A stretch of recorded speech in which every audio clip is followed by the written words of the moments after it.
نہایت واجب الاحترام سامعین و حاضرین، اللہ رب العزت کا یہ بے پایہ لطف و کرم اور اس کا احسان ہے جس کی توفیق سے آج ہم ایک مرتبہ پھر جامع مسجد قاسم خان میں جمع ہوئے ہیں۔ اللہ پاک ہمارا یہاں پر بیٹھنا اپنی بارگاہ میں قبول فرمائے اور ہماری دعاؤں کو اور ہماری عبادت کو درجہ قبولیت عطا فرمائے۔ جیسا کہ گزشتہ جمعۃ المبارک ہم نے جس موضوع کا انتخاب کیا تھا اس کا عنوان تھا حضور علیہ السلام کی سیرت طیبہ کی ضرورت اور اہمیت۔ یہ ایک بہت طویل اور بڑا اہم موضوع ہے اور یقیناً حضور علیہ السلام کی سیرت طیبہ یہ دین کا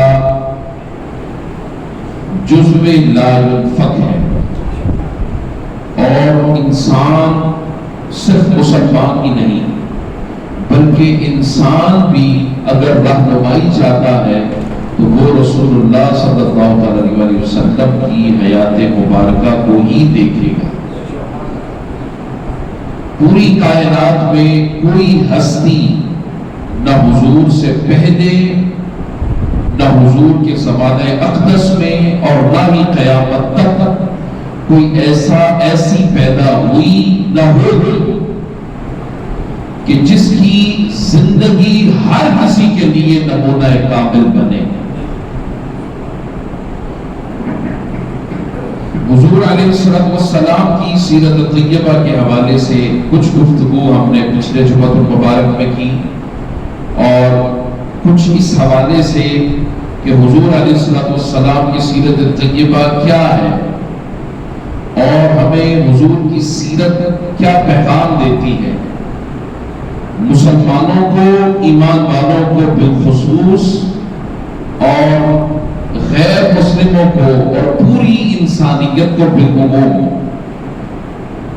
اور حضور علیہ السلام کی سیرت طیبہ کی آج کے دور میں بھی ضرورت کیوں؟ اس پر انشاءاللہ آج کا جمعۃ المبارک آج کا بیان ہوگا۔ تو سیرت سب سے پہلے یہ سمجھیں کہ سیرت ہوتی کیا ہے۔ آپ کبھی زندگی کے اندر کسی بڑے آفیسر سے جب آپ کو کام پڑتا ہے اور آپ اس کے دفتر میں جاتے ہیں تو وہ آپ کے ساتھ کبھی خوش خلقی سے بات کرتا ہے اور کبھی سخت لہجے میں بات کرتا ہے۔ کبھی ایسا ہوتا ہے کہ آپ سے تو خوش خلقی سے بات کر رہا ہے لیکن اپنے ماتحت ملازمین سے جھڑک کر بات کرتا ہے۔ کوئی اس کے پاس آتا ہے، کسی سے پیار، کسی سے تلخی، کسی سے ناراضگی، اور آپ کے ساتھ جب محبت والا سلوک کرتا ہے، پیار والا سلوک کرتا ہے اور آپ اس کو دیکھتے ہیں تو آپ کہتے ہیں یہ تو بڑا اچھا انسان ہے، یہ تو بڑا پیار کرنے والا۔ اب وہ پیار کرنے والا تو ہے، اس کے اندر خوش خلقی بھی ہے، مگر اس کی یہ خوش خلقی اور اس کا یہ پیار اور آپ کے ساتھ یہ محبت یہ اس کی سیرت نہیں بن سکتی۔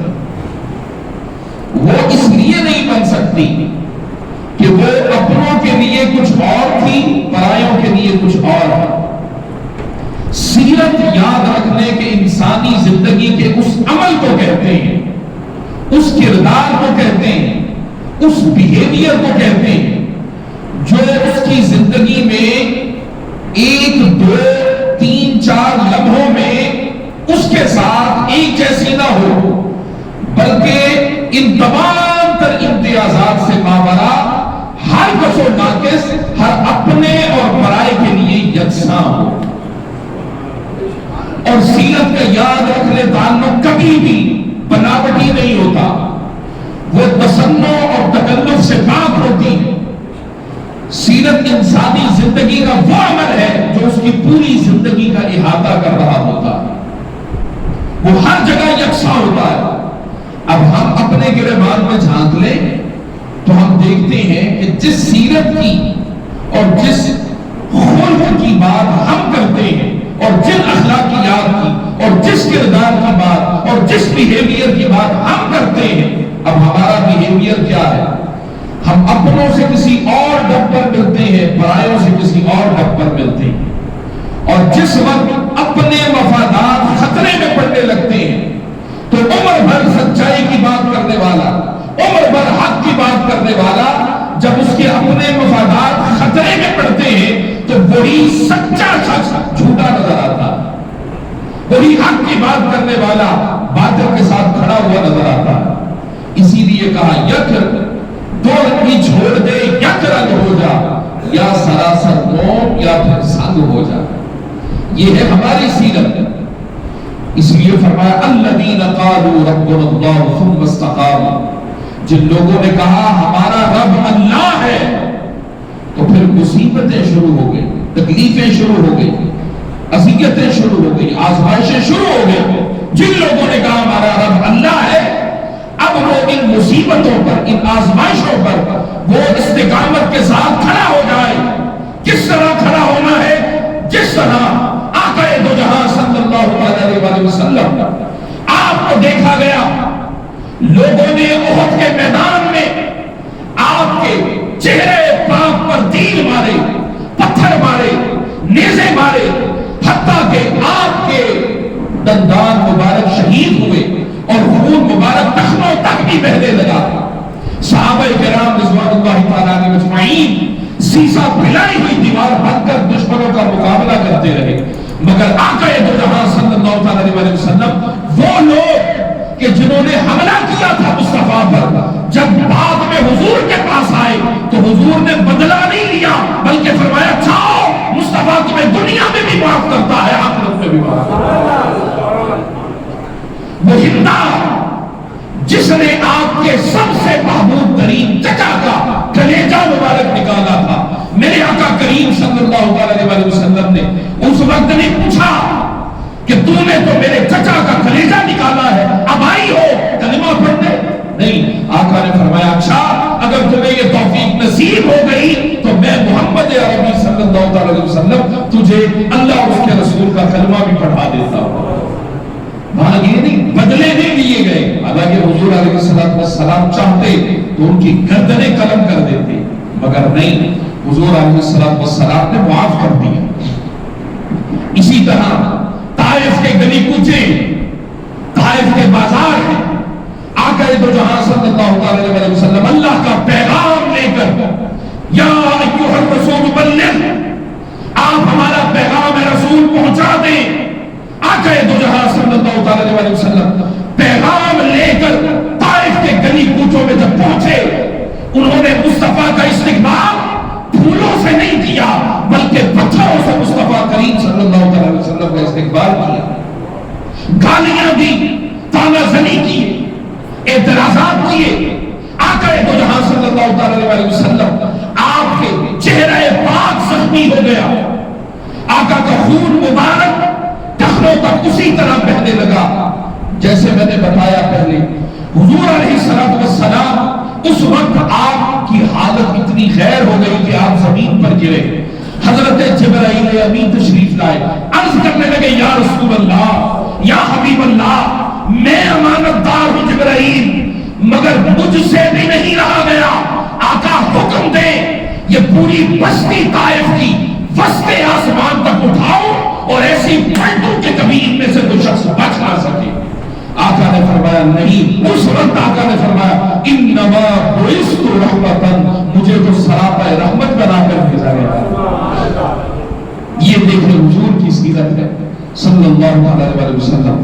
آقا نے فرمایا یہ مجھے نہیں جانتے مگر ان کی نسلوں میں سے ایسے لوگ پیدا ہوں گے جو مجھے جان لیں گے، اللہ ان کو کلمہ نصیب کرے گا، اللہ ان کو اسلام کی دولت نصیب کرے گا، ایمان کی قوت انہیں عطا کرے گا۔ اور پھر دنیا نے دیکھا جو آقا کے فیصلے تھے، آقا کا کوئی فیصلہ ایسا نہیں کہ جس پر کائنات کا کوئی فرد بشر اٹھ کر یہ اعتراض کرے کہ ہاں یہ فیصلہ حضور کا تھا معاذ اللہ غلط ہو گیا، نہیں۔ معترضین بھی، ناقدین بھی اس بات کو سمجھتے ہیں کہ جو حضور کا فرمان ہے وہ حق ہے، حق کے سوا کچھ نہیں ہے۔ اس لیے قرآن نے کہا ما آتاکم الرسول فخذوہ وما نہاکم عنہ فانتہوا، فرمایا جو کچھ تمہیں رسول اللہ صلی اللہ علیہ وسلم دے دیں لے لو، جو کچھ۔ اب جو کچھ کیا؟ علم کا میدان ہے، فرمایا ارے علم کے میدان میں بھی آؤ، مصطفیٰ تمہیں عطا کریں گے۔ آپ حکمت کے میدان میں آئے، مصطفیٰ عطا کریں گے۔ سائنس اور ٹیکنالوجی کے میدان میں مصطفیٰ عطا کریں گے۔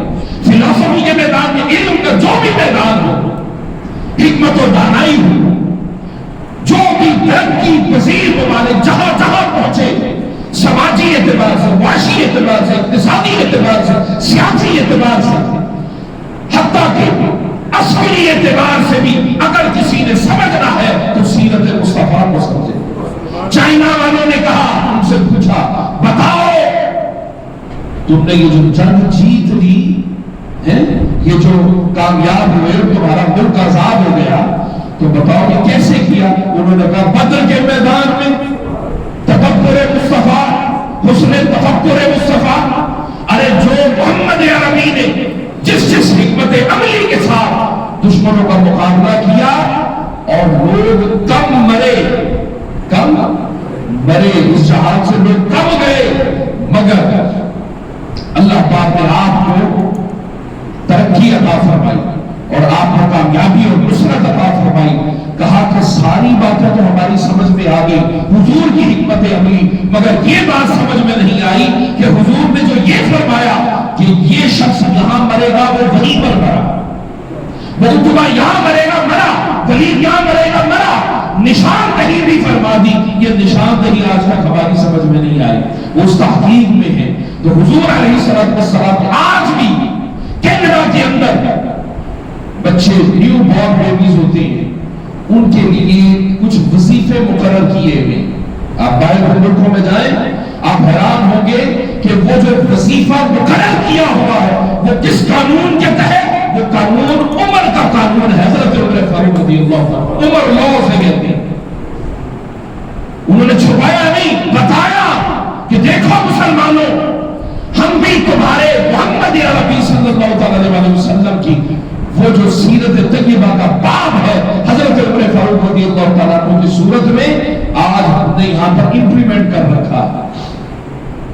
اب حضور علیہ السلام کی وہ سیرت طیبہ، اس کی ضرورت اور اہمیت آج کے دور میں بھی تو ہے۔ بولے اب کوئی شخص ہے یہاں پر بیٹھا، وہ کہے کہ بھئی دنیا اتنی ترقی کر گئی، ٹیکنالوجی اتنی ایڈوانس ہو گئی، علوم اتنی دنیا میں پھیل چکے اور جدید سے جدید علوم اس دنیا میں رائج ہو چکے، جو زمینی سفر تھا آسمانی سفر بن گیا، سالوں کا سفر محیط ہو گیا مہینوں پر، مہینوں کا سفر محیط ہو گیا کچھ دنوں پر، اور دنوں کا سفر کچھ گھنٹوں میں۔ یہاں سے لوگ جایا کرتے تھے عمرہ کرنے یا حج کرنے کے لیے، تو انہیں کتنی اذیتیں برداشت کرنا پڑتی تھی، کتنی تکلیفیں برداشت کرنا پڑتی تھی، چٹائیوں پر سفر ہوتا تھا، باقیاتہ سفر ہوتا تھا، پیدل لوگ سفر کرتے تھے۔ مگر قربان جائیں ترقی اتنی دنیا نے کر لی کہ اب چند گھنٹوں میں آپ یہاں لاہور ایئرپورٹ سے بیٹھتی ہیں اور جدہ ایئرپورٹ میں 4.5-5 گھنٹے میں آپ وہاں لینڈ کرتے ہیں۔ وہ اتنا دور کا سفر وہ چند منٹوں کا بن گیا ہے کہ نہیں ایسا؟ آپ بٹن آن کرتے ہیں، رات کے اندھیروں کے اندر مغرب کے بعد کوئی اپنے گھروں سے نہیں نکلتا تھا، مگر بجلی ایجاد ہوئی اور ایسی ایجاد کیا رسالت اللہ صلی اللہ علیہ وسلم کے زمانے سے پہلے بھی نظر آتی ہے۔ حضور آئے تو بہاریں بھی آ گئی، روشنیاں بھی آ گئی، یہاں سے حضور گزرے۔ اب وہ جو روشنیاں آپ کو دن کے اجالوں میں نظر آتی تھی، اب رات کے اندھیروں میں بھی وہ روشنیاں نظر آتی ہیں، ملک کے ملک روشن سے روشن نظر آتے ہیں۔ آپ دیکھتے ہیں ترقی ہو گئی، علوم میں اتنی ترقی ہو گئی، سائنس اور ٹیکنالوجی اتنے ایڈوانس ہو گئے، اور یہ ترقیوں کے باوجود بھی کیا کوئی ہستی آج کے دور میں بھی ہمارے لیے نمونہ کامل ہو سکتی ہے؟ کیا جو 1400 سال پہلے عرب کے صحراؤں میں لوگوں کی ہدایت کے لیے سامان لے کر آئے وہ ہستی، کیا وہ ہستی 1400 سال کے بعد آج ہمارے لیے بھی اسی طرح نشان راہ ہے؟ کیا وہ آج بھی ہمارے اسی طرح مرشد ہے؟ کیا آج وہ اسی طرح رہنما ہے؟ کیا ان کا فیض اسی طرح ہے جس طرح ابو بکر عمر عثمان و علی حضور کی قربت میں بیٹھ کر فیض لیتے تھے؟ کیا وہ فیض کا چشمہ آج بھی جاری و ساری ہے؟ آج بھی اس کی ضرورت ہے؟ تو ہاں ہے، مگر کیسے؟ مگر کیسے؟ آج امت بڑی معروف ہے، آج تو ضرورت ہے یا رسول اللہ، آج تو ایسا تو نہیں کہ حضور نے کہا ہو کہ بھئی ابو بکر عمر عثمان و علی میرے چشمہ سیرت طیبہ سے فیض لے سکتے ہیں مگر تم بعد میں آنے والے نہیں لے سکتے۔ نہیں، حضور علیہ السلام آپ کی سیرت طیبہ کو حضرت عبداللہ ابن عمر رضی اللہ تعالیٰ عنہ، اب یاد رکھیں دین جو ہے نا، دین وہ دو چیزوں پر محیط ہے۔ ایک ہے نطق رسول، کیا؟ حضور کا کلام کرنا، حضور کا بات کرنا، جو چیز جو الفاظ حضور کی زبان اقدس سے نکلے اس کو کہتے ہیں نطق رسول۔ نطق بولنا، وما ينطق عن الهوى ان هو الا وحی یوحى، محبوب وہ جو آپ کلام کرتے ہیں وہ آپ اپنے خواہش نفس سے نہیں کرتے بلکہ وہ تو اللہ کی وحی ہوتی ہے۔ اب نطق مصطفیٰ ایک چیز اور دوسری ہے سنت رسول، کیا؟ سنت رسول۔ اب نطق حدیث کو بھی تو کہتے ہیں نا، اس میں بھی سنت میں آ جاتی ہے، حضور صلی اللہ علیہ وسلم کے افعال بھی آ جاتے ہیں، حضور علیہ السلام کی بات بھی آ جاتی ہے، اور ایسے کام جو رسول اللہ صلی اللہ علیہ وسلم کے سامنے کیے اور حضور خاموش رہے وہ بھی حضور ہی کی سنت ہے۔ لیکن میں یہاں سنت سے مراد لے رہا ہوں حضور کا طریقہ، حضور کا عمل مبارک۔ اب دو چیزیں، ایک نطق رسول اور ایک حضور کا عمل، حضور کی سنت، یہ دو چیزیں۔ اب نطق رسول میں جو قرآن مجید فرقان حمید ہے یہ بھی حضور ہی کی زبان اقدس سے نکلا ہے۔ کس کی زبان اقدس سے نکلا؟ بھئی حضور نے فرمایا یہ قرآن ہے تو ہم نے مان لیا قرآن۔ اب یہاں حضرت عبداللہ ابن عمر رضی اللہ تعالیٰ عنہ وہ کہنے لگے کہ حضور کی زبان اقدس سے جو کچھ نکلتا میں لکھ لیا کرتا تھا۔ میں کیا کرتا تھا؟ تو اس کا مطلب یہ ہے کہ حضور کی حدیث کا کام حضور کے سامنے شروع ہو چکا ہے، اب وہ لکھنے لگے، حتیٰ کہ مشرکین نے اعتراض کیا اور کہا دیکھو یہ محمد عربی صلی اللہ علیہ وسلم ہم جیسے انسان ہیں، ہم جیسے بشر ہیں، ان کی زبان اقدس سے کبھی غصے میں بات نکلتی ہے، کبھی خوشی میں بات نکلتی ہے، کبھی خلوتوں میں ہوتے ہیں، کبھی جنتوں میں ہوتے ہیں، کبھی سفر میں ہوتے ہیں، کبھی حضر میں ہوتے ہیں، کبھی کھانا کھا رہے ہوتے ہیں، کبھی دوستوں کی محفل میں ہوتے ہیں، کبھی مسجد میں ہوتے ہیں، کبھی باہر جنگوں میں ہوتے ہیں۔ تو ہر حالت میں تم لکھتے رہتے ہو تو وہ تو بشر ہے۔ آپ نے کہا مشرکین کے اعتراض کی وجہ سے میں نے لکھنا چھوڑ دیا۔ کیا کیا؟ جب میں نے لکھنا چھوڑا لیکن کچھ عرصہ گزرا، جو برکتیں حضور کی حدیث لکھنے میں تھی اب وہ برکتیں تو نہیں مل رہی، اب وہ برکتیں بھی لینی تھی۔ اب وہ بھئی آپ کوئی بھی عاشق ہو نا تو جب تک حضور کی بات اپنے کانوں میں رس بھر نہیں ہوئی وہ سن نہ لے، اس کی روح کو چین نہیں ملتا، اس کے دل کو چین نہیں ملتا۔ وہ تڑپتا ہے کہ کب جمعے کا خطبہ ہو اور میرے آقا کی، میرے مصطفیٰ کی کوئی بات ہو اور میرے کانوں سے پڑھ کر میرے رگ و ریشے میں سرایت کرے اور میرا وہ تانا جو ٹوٹ گیا ہے مصطفیٰ کی بارگاہ سے، وہ بیٹھا تو لاہور میں ہوں مگر نظارے مدینہ طیبہ دیکھ کر رہا ہوں۔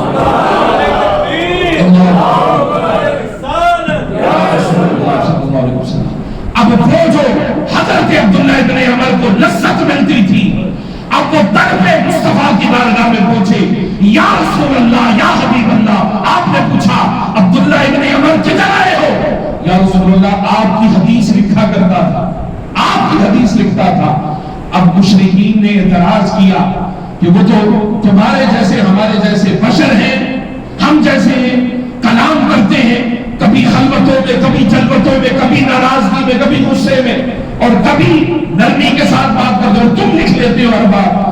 آقا نے اپنی زبان اقدس کی طرف اشارہ کیا، آپ نے فرمایا عبداللہ ابن عمر اکتب، لکھ لیا کر، اس لیے کہ اس زبان سے جب بھی کوئی بات نکلتی ہے حق نکلتی ہے، حق کے سوا اور کچھ نہیں نکلتا۔